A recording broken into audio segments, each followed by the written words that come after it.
Olá, boas-vindas ao canal Saber com Sal.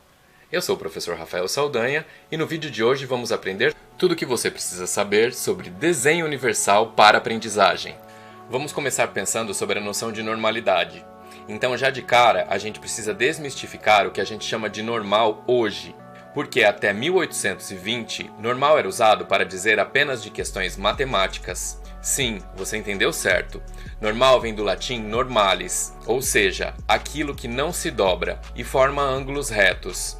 Em outras palavras, um esquadro. Foi só com Auguste Comte, que é considerado o pai da sociologia, que essa noção passou a ser usada com ligações com a área médica. O filósofo foi o primeiro a teorizar sobre a necessidade de uma ciência que estudasse a sociedade, com o intuito de reorganizar e colocar esta sociedade, entre aspas, nos trilhos certos para maior desenvolvimento possível, fecha aspas. Essa ciência acabou sendo conhecida depois como positivismo. Por isso dizemos que Comte é o pai do positivismo. Nós devemos nos lembrar que as ciências humanas nasceram a partir das ciências duras, ou seja, as ciências exatas, como matemática e física, por exemplo. E então, para serem consideradas ciências, elas tinham que criar regras e métodos e acabaram usando os exemplos do que havia antes, ou seja, aquilo que não se encaixava na regra era anormal. Segundo o sociólogo Richard Miskolci, até 1830, a palavra inglesa normal mantinha como significado corrente o de ortogonal, e é na década de 1820 que Auguste Comte dá à palavra a sua primeira conotação médica. Exprimia assim sua esperança de que as leis relativas ao estado normal de um organismo seriam conhecidas e seria possível estudar a patologia comparada. O uso do termo normal, como conhecemos, surge da intersecção do conhecimento sociológico e médico. Ambos estavam imbuídos do mesmo interesse de medir, classificar e disciplinar os indivíduos de forma a que esses se conformassem à normalidade. Quando o conceito de normal surge como essa pedra de toque para diferenciar as pessoas entre aquilo que era comum e aquilo que era menos comum de ser reconhecido, é que surge a noção de desvio. Ou seja, é no surgimento do positivismo que a gente começa a classificar as pessoas como anormais por desviarem do esperado para uma maioria.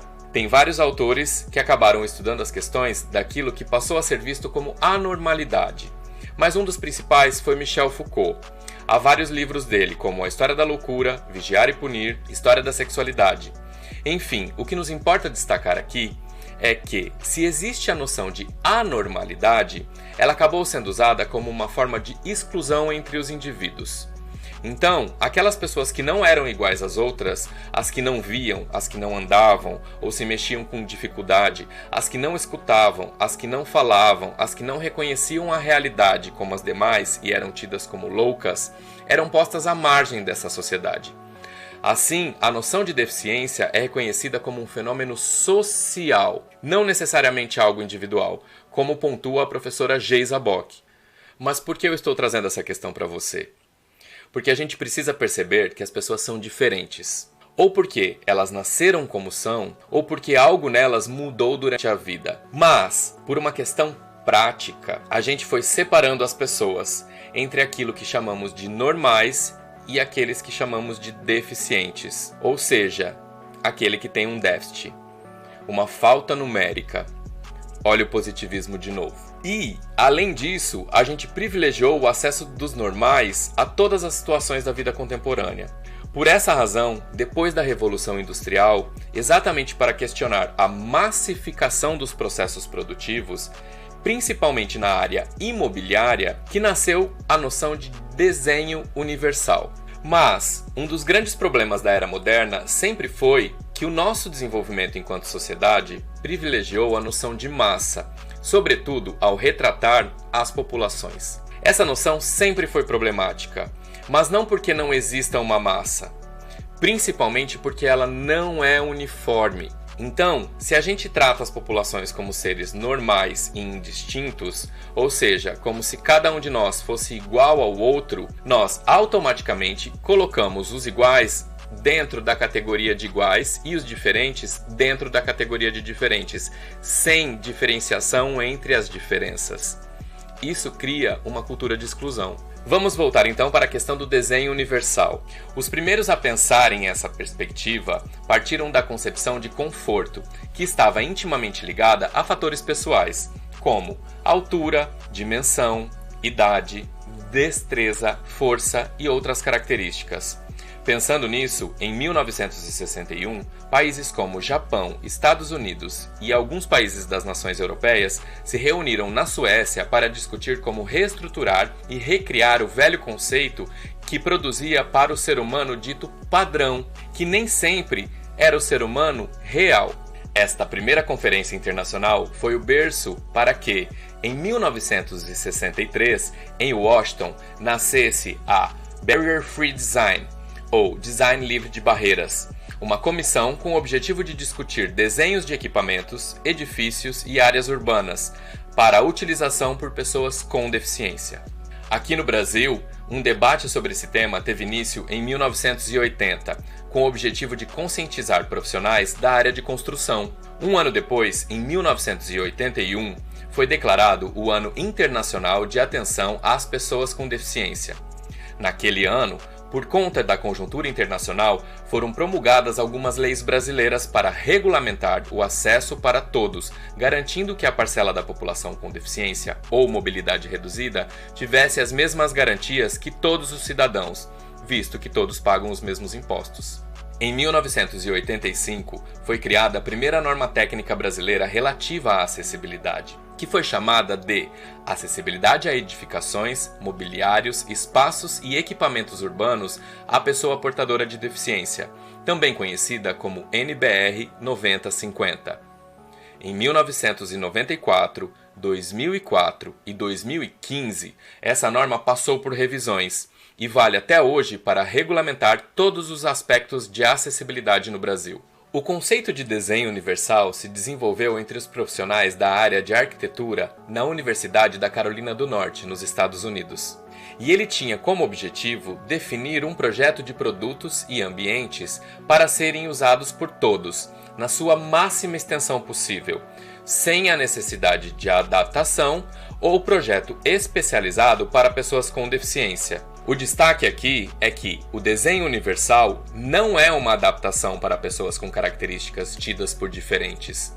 É um projeto pensado desde o seu planejamento para que todas as pessoas possam usá-lo. A noção de desenho universal surgiu principalmente porque, em 1987, o americano Ronald Macy, ou Ron Macy como ficou conhecido, um arquiteto que usava cadeiras de rodas, porque teve pólio aos 9 anos de idade, criou a terminologia Universal Design. Macy acreditava que esse era o surgimento da percepção da necessidade de aproximarmos as coisas que projetamos e produzimos, tornando elas utilizáveis para todas as pessoas. Na década de 1990, o próprio Ron criou um grupo com arquitetos e defensores desses ideais para estabelecer os 7 princípios do desenho universal. Esses conceitos são mundialmente adotados por qualquer programa de acessibilidade plena. Vejamos quais são os conceitos. 1. Princípio igualitário. Uso equiparável. São espaços, objetos e produtos que podem ser utilizados por pessoas com diferentes capacidades, tornando os ambientes iguais para todos. Como exemplo, portas que se abrem automaticamente com sensor. 2. Princípio adaptável. Uso flexível. Design de produtos ou espaços que atendem pessoas com diferentes habilidades e diversas preferências, sendo adaptáveis para qualquer uso, como por exemplo, tesoura que se adapta a canhotos e destros. 3. Princípio óbvio, uso simples e intuitivo, de fácil entendimento para que uma pessoa possa compreender, independente de sua experiência, conhecimento, habilidades de linguagem ou nível de concentração, como por exemplo, sanitários usados por pessoas cadeirantes e pessoas caminhantes. 4. Princípio conhecido, ou seja, informação de fácil percepção, quando a informação necessária é transmitida de forma a atender às necessidades do receptor, seja ela uma pessoa estrangeira, com dificuldade de visão ou audição. Um bom exemplo são os mapas táteis encontrados em inúmeros locais. 5. Princípio seguro, tolerante ao erro, previsto para minimizar os riscos e possíveis consequências de ações acidentais ou não intencionais, como, por exemplo, os sensores nas portas dos elevadores. 6. Princípio sem esforço, ou seja, com baixo esforço físico, para ser usado eficientemente, com conforto e com o mínimo de fadiga, como, por exemplo, torneiras com sensor. 7. Princípio da abrangência, dimensão e espaço para aproximação e uso, que estabelece dimensões e espaços apropriados para o acesso, o alcance, a manipulação e o uso, independente do tamanho do corpo, obesos, anões, entre outros, da postura ou da mobilidade do usuário, pessoas em cadeiras de rodas, com carrinhos de bebê, bengalas. Um bom exemplo são as poltronas com diferentes tamanhos em cinemas e aeronaves. E aí, gostou do conteúdo? Se inscreva no canal, curta e compartilhe. Saber com Sal. Informação na medida certa.